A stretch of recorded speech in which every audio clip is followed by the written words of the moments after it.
Hey guys, Scarlet Darkwood here. Today I want to talk about godparents. As many of you may know, godparents are usually chosen at the birth of a child in the unfortunate event that the parents are incapacitated or killed, and someone needs to step in and raise the child and to help with any religious teachings that the parents may want. So you may ask, well, what does this have to do with the occult or metaphysical? This weekend, I spent a little bit of time watching a video on godparents, and it fascinated me because I thought, why would an adult need a godparent? Well, a lot of times in spirituality, when you're making your way through something new, it's nice to have a mentor. So in the occult world or the Wiccan world or pagan world, however you want to, whatever path you follow, sometimes people will have a godparent to assist them on their journey, somebody that pushes their limits in a positive way to be better and to be more. And it's ideally a healthy relationship where the two belief systems are in line with each other. So a godparent in that sense is more of a mentor, a guide, someone to shepherd you, somebody you can bounce ideas off of, somebody who will challenge you to try new things.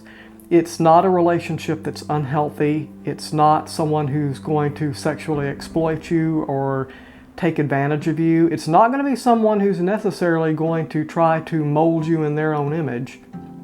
If that person decides to be your godparent, they have to decide or agree that they're compatible with what you need and what you want, and still be true to themselves and to what you're asking them to do. So don't go for the first one that comes along. Don't grab somebody you think you might like, and don't allow yourself to be talked into a relationship that you don't need to have. If you are expecting that person to fix you and to be there as a crutch, you might need to see a mental health provider, not a godparent.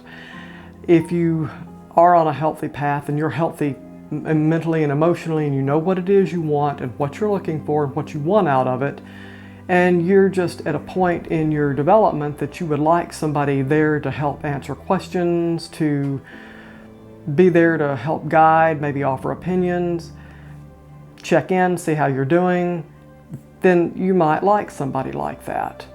And this past weekend, I checked in with a friend of mine. We've known each other for a couple of years now. And she apparently has been in the craft, and I just learned this probably several months ago, for many, many years. She's younger than I am. But for someone of her age, she is very practical. She's very realistic. She's very reasonable, logical, and I like her. She's somebody, if I wanted an opinion, and just because you're older doesn't mean you know everything. So sometimes somebody younger who's maybe an older soul, or their personality is just more level-headed, they're good people to talk to. And so I was explaining to her this godparent thing, and she said, so really what you're looking for is more of a mentor. She said, are you looking for one for yourself? And I said, yes. She said, if it's for you, yes. Said if it was for a friend of yours who has a baby or whatever, we'd have to see if I'm in line with what they would want. But she said, if this is for you, yes. And I made a promise to her that I wouldn't call her or bug her or monopolize her time. And she likewise promised that she would be there to help, answer questions, and respect where my background is, and that we would probably be a pretty good fit, that we could work with each other like that as friends, and she as a mentor, since I'm kind of new to some of this new craft stuff. And I enjoy the craft part of it because it allows me to use the Rosicrucian foundations, but it allows me to get more focused and be more direct. Not that you couldn't do that with Rosicrucianism, it's just I like some of the elements that are used in the craft part of this, I guess, journey that I'm on. So that was my experience in choosing a mentor or a godparent. I don't think this lady would consider herself a godparent, nor do I need a godparent per se anymore. But, there are times we all need a mentor. So if you are needing one of those, just make sure that you ask a lot of questions of each other.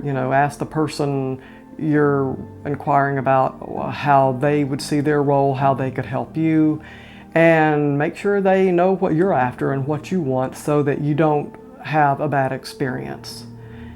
And that's really the best thing that I would say about getting a mentor or a godparent, if you want to go that route, is to know what you want, know what they can do, come to an agreement, and come to, maybe if you have to set some rules, then that's good too. Do whatever it takes to make it successful, because I think both you and that person will want a successful relationship when it comes to being a mentor, a mentee, that sort of thing.